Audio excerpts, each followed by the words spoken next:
Good morning. Good morning and welcome to Fountain Street Church. I'm the Reverend Matthew Cockrum, Minister for Spiritual Care and Practice here, and I use he, him pronouns. We are so glad to have you here with us on this Sunday morning as we continue to explore and to live into what does it mean to be spiritual community, not just in the 21st century, but in the 21st century now, in these times. In the continuing unfolding of a COVID pandemic, in the continuing evolution of our political landscape, in the continuing work towards justice, towards love. Love that will not let us go, that will not let us down, and that will not let us off. On behalf of this religious community, its staff, all of its members, I welcome you here. Whoever you are, wherever you are on your journey, whoever and however you love, whatever your faith, you, all of you, is welcome here. So welcome to this Sunday at Fountain Street Church. It is good to be together.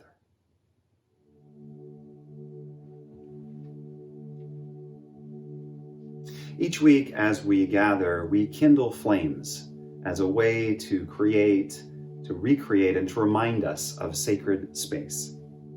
The 4 candles that we have been lighting are signs and symbols of the light inside of each of us and the light which brings us together. And so first we light a candle of healing peace. And as we do so, we pray that healing peace will be nurtured in the hearts of those in this community and beyond these walls. We continue in lighting a second candle for love and compassion. And as we do so, we pray that love and compassion will be nourished in the hearts of those in this community and beyond these walls. We light a third candle for justice.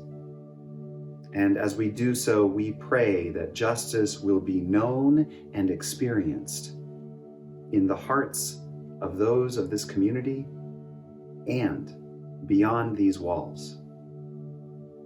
And finally, we light a candle of community, praying that even though we are spread out from one another, that we would feel this light that burns within us and connects us to one another and the larger community, and that beloved community would continue to be built and realized in the world around us.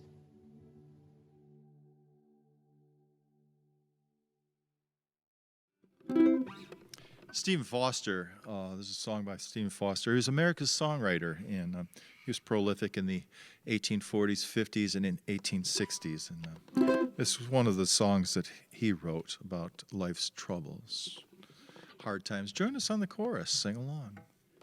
2, 3.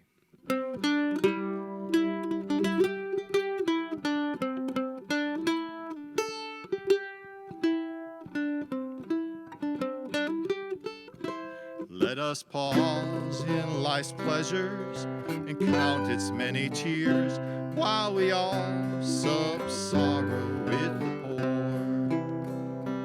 There's a song that will linger forever in our ears. Oh, hard times come again no more. 'Tis the song, the sigh of the weary. Hard times come again no more. Many days you have lingered around my cabin door.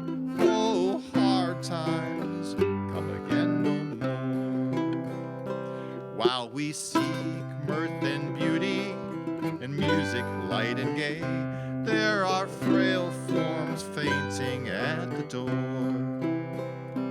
Though their voices are silent, their pleading eyes will say, oh, hard times come again no more. 'Tis the song, the sigh of the weary. Hard times come again no more. Many days you have lingered around my cabin door. Oh, hard times come again no more.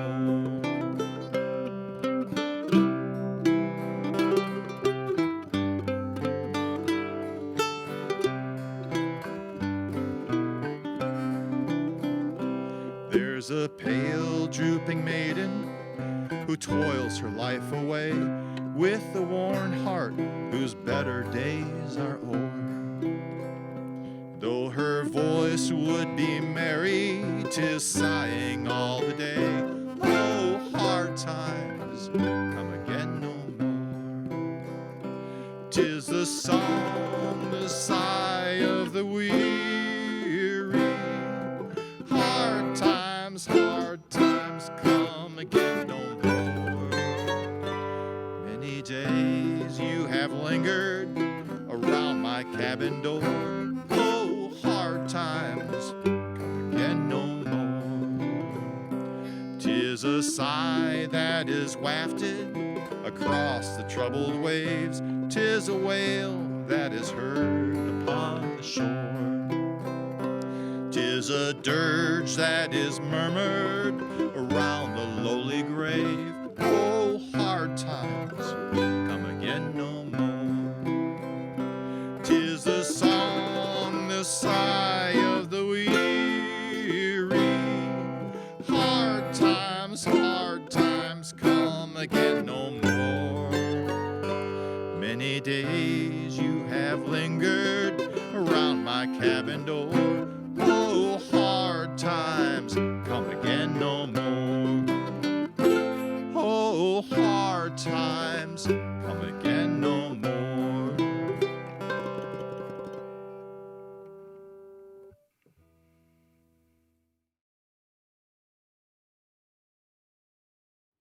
So let us practice a simple breath practice together. Oftentimes we think breathing has only two parts, the inhale and the exhale. But there is another part, and that is the pause, the rest, the silence, between inhale and exhale. So for the next few minutes, I invite you to just notice your breathing. The breath in, the pause, breath out, the pause. Simple as that.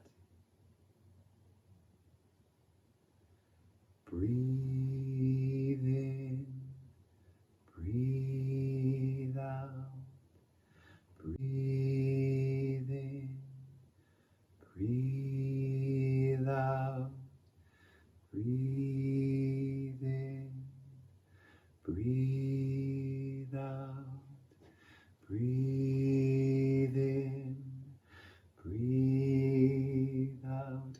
When I breathe in, I breathe in peace.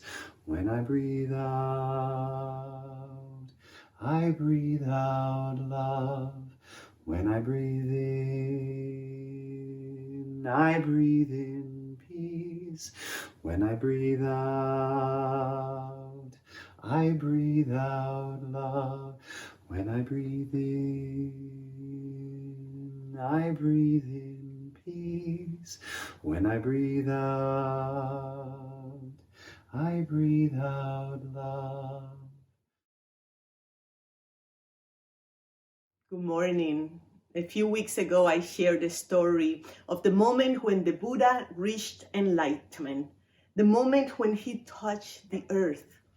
And this week, I have been thinking a lot about the beginning of that story, the very beginning of that story, about what led to that moment when Siddhartha Gautama became the Buddha and started one of the most popular religions in the world today.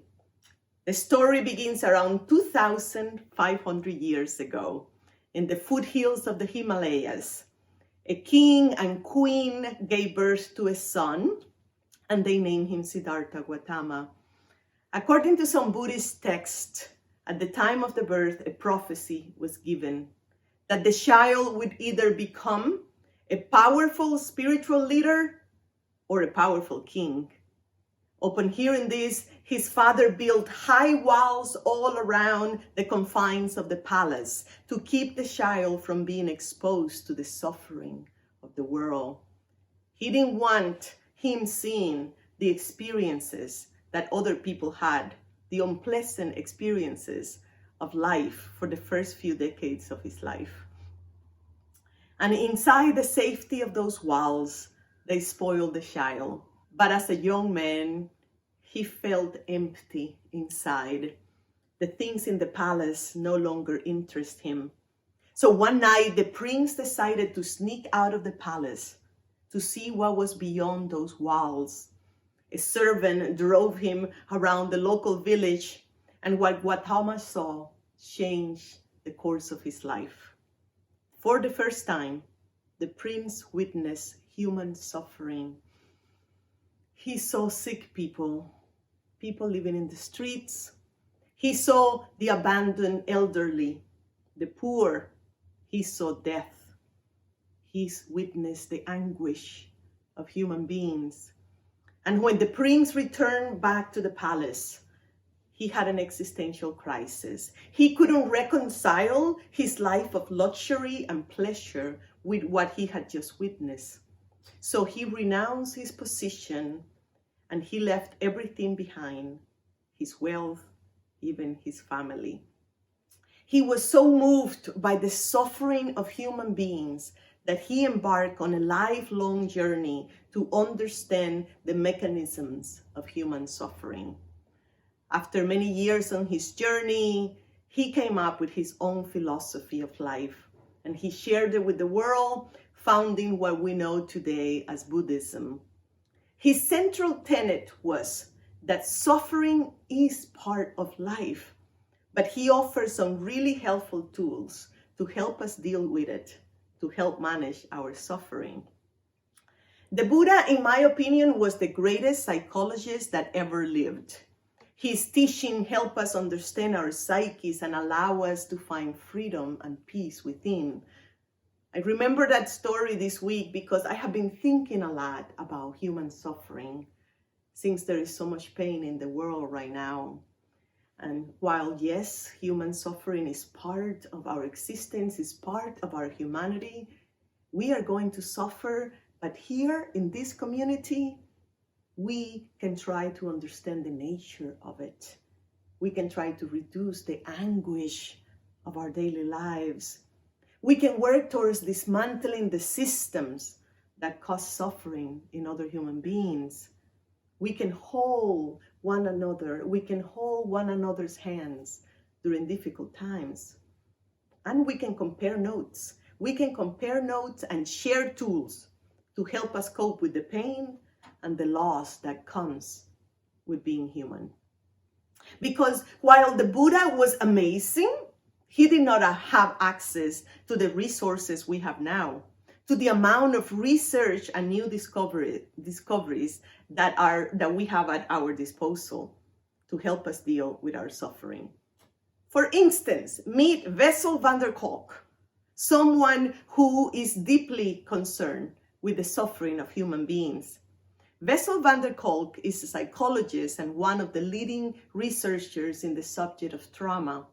His book, The Body Keeps the Score, has revolutionized the field of mental health. In the early days of his career, in the 1970s, Bessel van der Kolk worked with Vietnam War veterans who were experiencing tremendous emotional pain, but there wasn't a term for post-traumatic stress disorder back then. So these veterans were diagnosed with anxiety and depression, and talk therapy was not helping them much. And so they live with this constant shame, not knowing why they couldn't move on with their lives. And then later in his career, Bessel van der Kolk saw similar signs of trauma, very familiar signs of trauma, in his general patients as well. People who have been diagnosed with anxiety and depression. His main findings after decades and decades of research trying to understand the subject, his main teaching is that emotional pain is not something from the past. It is not just a story we tell ourselves. It is not a narrative. Emotional trauma and pain continues to live in our bodies. It is stored in our bodies. The body keeps the score, as the name of the book so clearly puts it.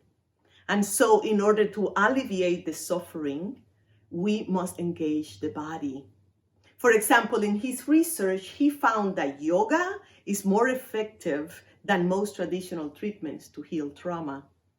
His book has made important contributions to the field of mental health, including helping us understand that some of our mental health issues aren't just the fault of the individual.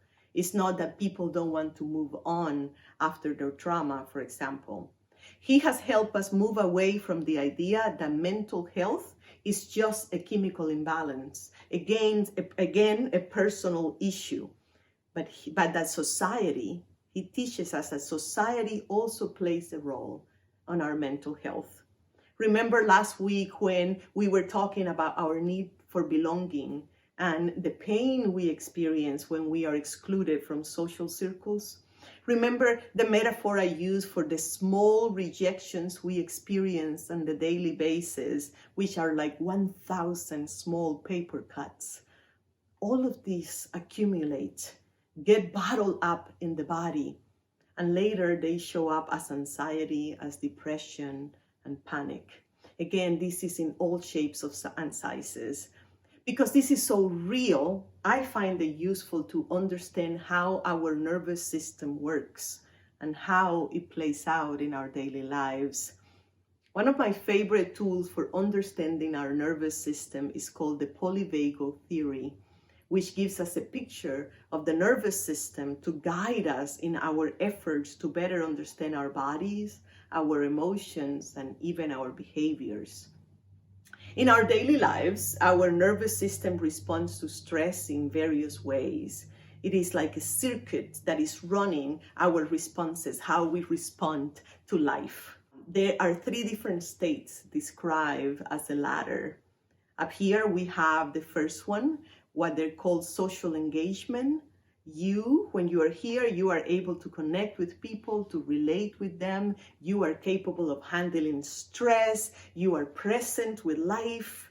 You have access to joy, to love, to playfulness. Here, you even have access to the religious experience of awe and reverence and wonders and bliss.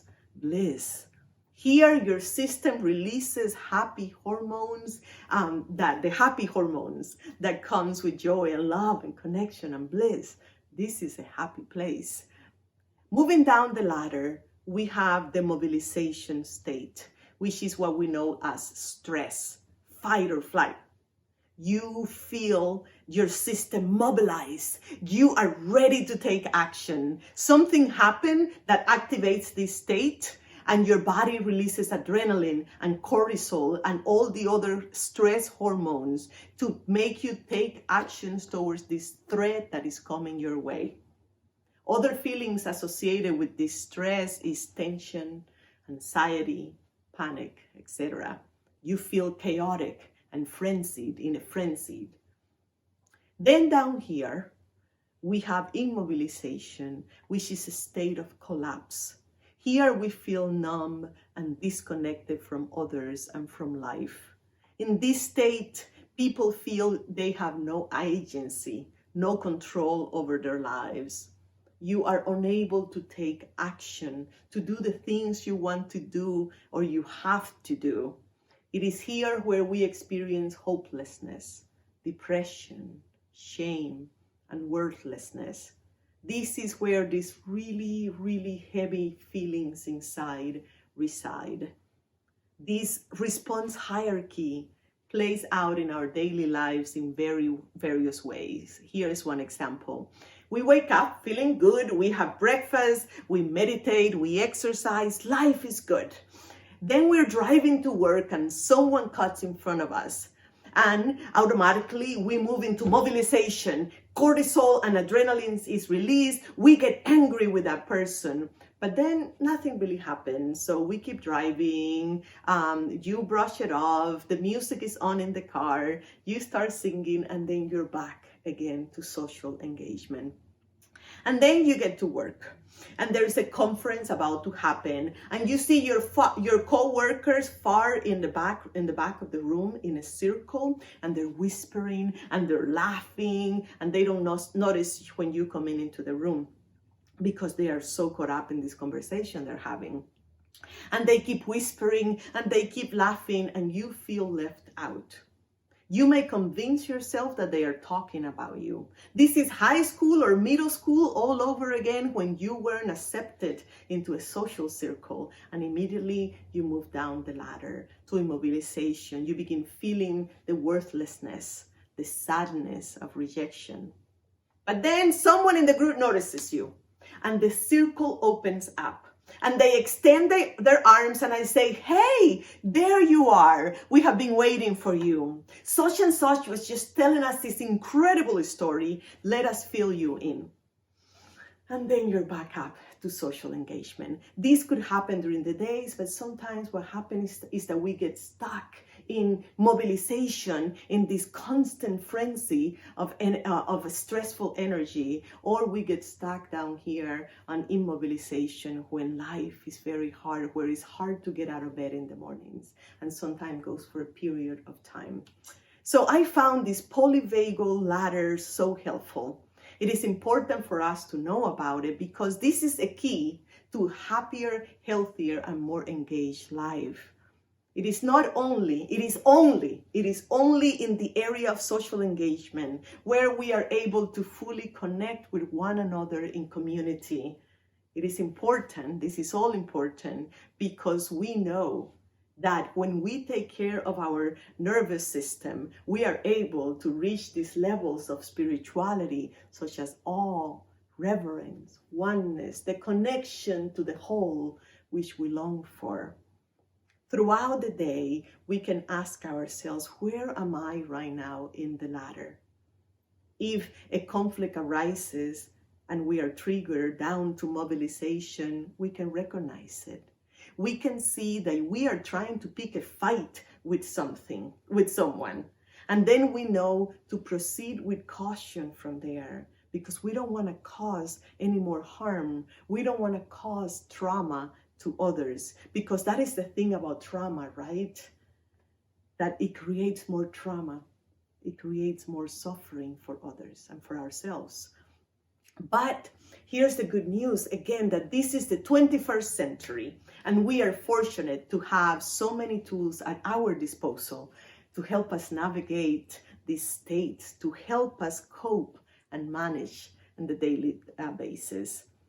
What is interesting, though, what I find so interesting, is that some of these ideas and practices that the Buddha and other ancient traditions have been recommending for centuries to relieve our suffering is also what modern science is recommending these days. Practices such as deep breathing, yoga, mindfulness, meditation, and creating healthy habits.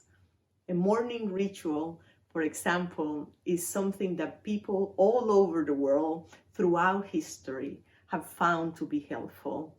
It is because collectively we have found that if we don't get the most important things done first thing in the morning, they don't get done at all. This is why spiritual people have been waking up at dawn to pray or to meditate for millennia. This is why so many writers have written their books during the first 2 hours of the day. This is why yogis invented sun salutations. The morning ritual has always been helpful to us, and now it has become one of the latest trends in the country. Over the last few years, several #1 New York Times best-selling books have touched on this subject. Because when we create a morning routine, we are creating a ritual that calms our nervous system, that connects us with what truly matters in life, and that help us to have agency, control over our lives in this modern time when the world is constantly demanding our attention. So habits, rituals, and routines are essential. Speaking about the COVID-19 pandemic, Bessel van der Kolk suggests that we keep routines. He says being in a situation where you cannot do what you always do, where you are basically rendered helpless, that's the definition of trauma. Being unable to do anything to change your situation.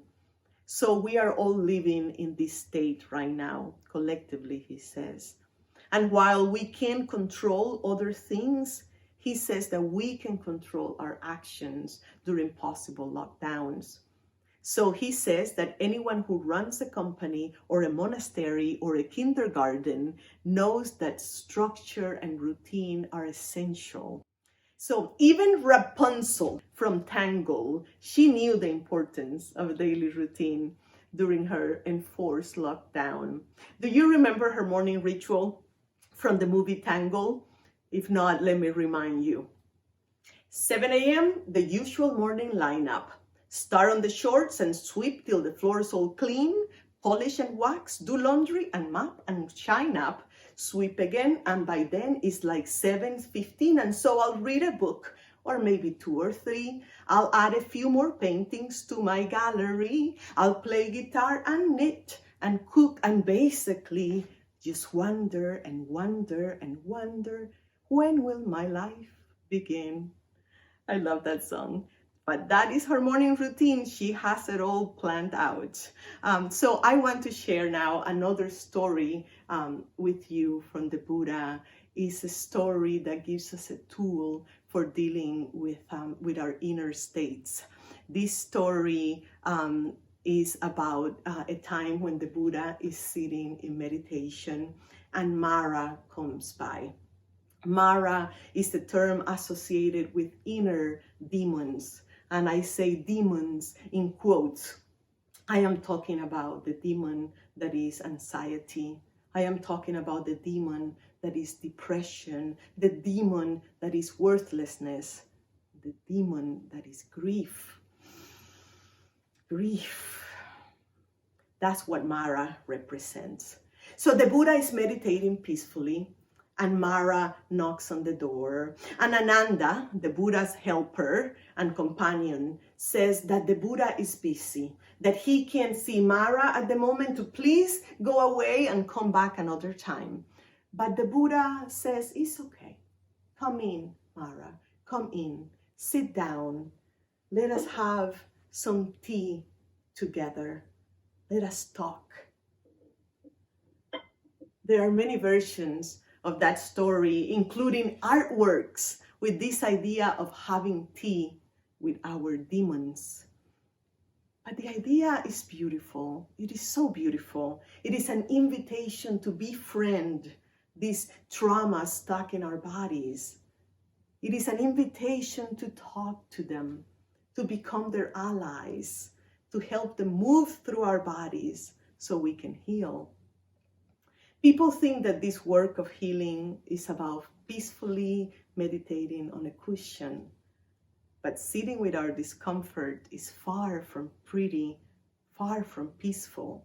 It takes enormous courage to face these huge demons inside ourselves, those overwhelming feelings of anxiety and grief that come throughout our lives. We want to fight them, we want to flee, but this teaching points us towards a different path, the path of befriending these parts of the self that have been shamed, outcasted, traumatized. And this is uncomfortable. This is uncomfortable, but we do not grow in a space of comfort, as we know. So all of this reminds me of a poem from Rumi. This being human is a guest house, he says. Every morning, a new arrival, a joy, a depression, a meanness. Some momentary awareness comes as an unexpected visitor. We welcome and entertain them all. The dark thought, the shame, the malice. Meet them at the door and invite them in. Be grateful for whoever comes, because each has been sent as a guide from beyond. Prayers and blessings are another tool to help us navigate difficult times. As someone who grew up without religion, I've always had a complicated relationship with prayers. It wasn't until seminary that I was able to claim prayers, blessings, and rituals because of how they enrich our lives and calm our nervous system.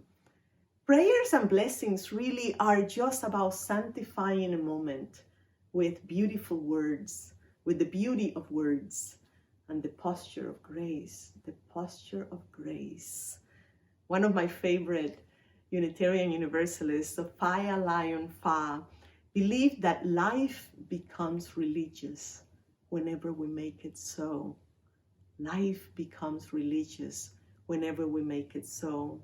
So a candle, a blessing, a prayer transforms an ordinary moment into a sacred moment. And we can do this anytime. Prayers and blessings are an art form, like poetry, that uses language to bring the invisible world to the forefront, evoking emotional responses in us and giving meaning to the moment. A prayer or a blessing is a form of ceremony. A blessing in particular invokes this feeling of protection when you bless someone, right? Or when you bless yourself. Here's a blessing from one of my favorite poets and philosophers, John O'Donohue, and I know I quote him all the time, but there is so much wisdom and so much beauty and so much nourishment in his poetry. So here's this blessing that evokes that feeling of protection I'm talking about. He says, on the day when the weight deadens on your shoulders, on the days when your eyes freeze behind the gray windows, and when the ghost of lost gets into you, may the nourishment of the earth be yours. May the clarity of light be yours. May the fluency of the oceans be yours. May the protection of the ancestors be yours. And so may a slow wind work these words of love around you, an invisible cloak to mine your life. Isn't that one of the most beautiful blessings you've ever heard? Prayers can be an invitation or an invocation. An invitation for the divine to get closer, or an invocation to what is sacred. Gratitude is also a form of prayer. Gratitude sometimes looks like thank you, thank you, thank you, thank you, thank you. A moment of silence is also a prayer. A poet once said that, I once heard a poet said that in order for her to feel held in the hands of the divine, in order for her to feel the embrace of the sacred around her, she needs to get very, very quiet. She needs silence in order to feel held. I love that. So this is what I love, beloveds. This is what I know. Prayers brings us closer to what truly matters. Blessings are like a warm blanket that we wrap around the people we love. Rituals reach a part of the brain that words alone cannot. And our breathing and our movement are medicines for us. May we remember to sanctify every moment with the posture of grace. May we take time to breathe, to love, to connect with one another. May it be so. May it be so.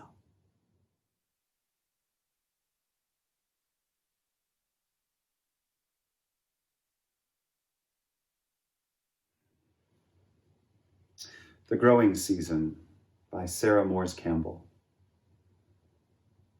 I am not religious, says my neighbor, as he hoes the rows between his beans and corn.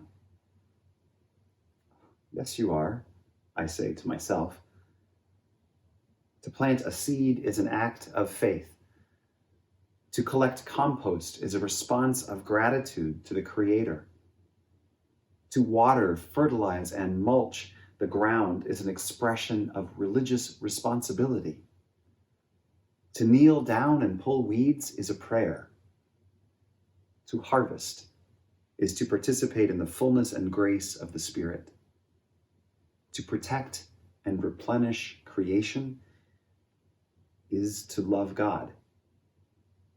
I'm not religious, says my neighbor. Yes, you are, I say. Friends, we come to this point in the service, which is an opportunity for us to express our religiosity, our tending to and participation in this ecosystem of Fountain Street Church. It is an act of generosity. It is an act of letting life flow through us, not clinging or clutching, but trusting and giving. And so I invite you to participate in the offering this week in whatever way you can, in whatever way you will. And on behalf of this community, I thank you. I thank you. Thank you. 1, 2, 3.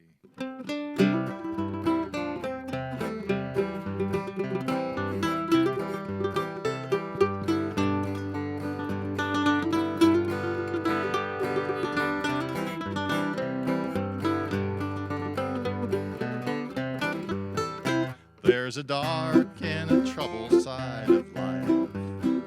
There's a bright and a sunny side too. Though we meet with the darkness and strife, the sunny side we also may view. Keep on the sunny side, always on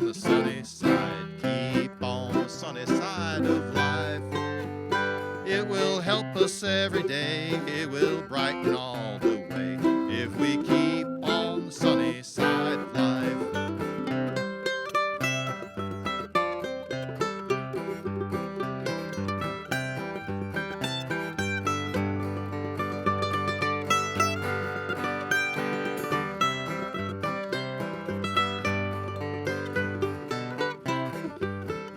Though the storm in its fury breaks today, crushing hopes that we cherish so dear, storms and clouds will in time pass away. The sun again will shine bright and clear. Keep on the sunny side, always on the sunny side. Keep on the sunny side of life. It will help us every day. It will brighten all our way if we keep on the sunny side of life.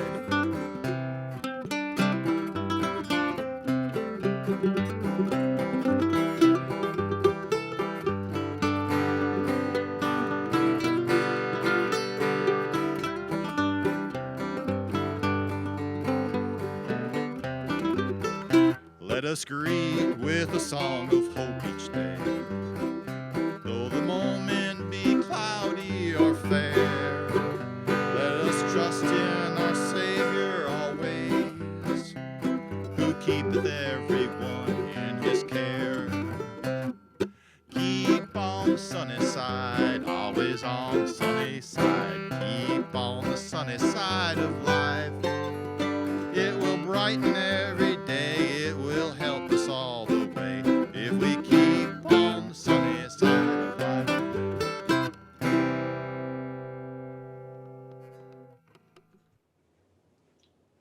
Hello again, beloveds. I forgot to tell you that this week someone shared with me something I found really powerful. Let me share it with you. A congregant was reminding me that this is not the first time that Fountain Street Church has lived through a pandemic.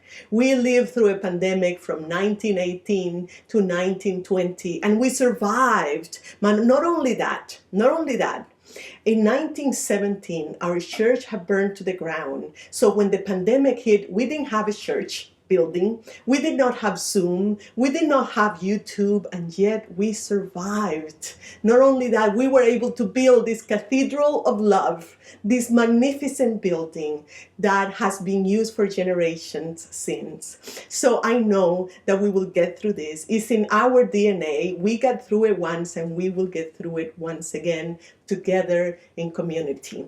So I wanted to take a moment now to remind you to please send in your pledge, to please contribute to the flourishing of Fountain Street, to the flourishing of our ecosystem. As your pledges come in, your financial support for next year, we will continue to fill this artwork that represents the ecosystem that is Fountain Street.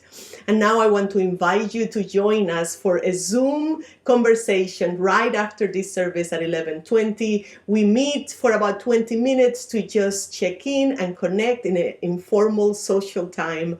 And then if you're interested, you can stay for the deeper conversations about the message today with other Fountain Streeters.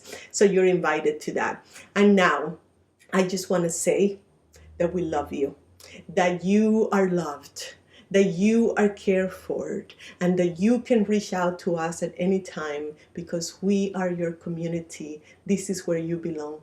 We love you. Have a beautiful week.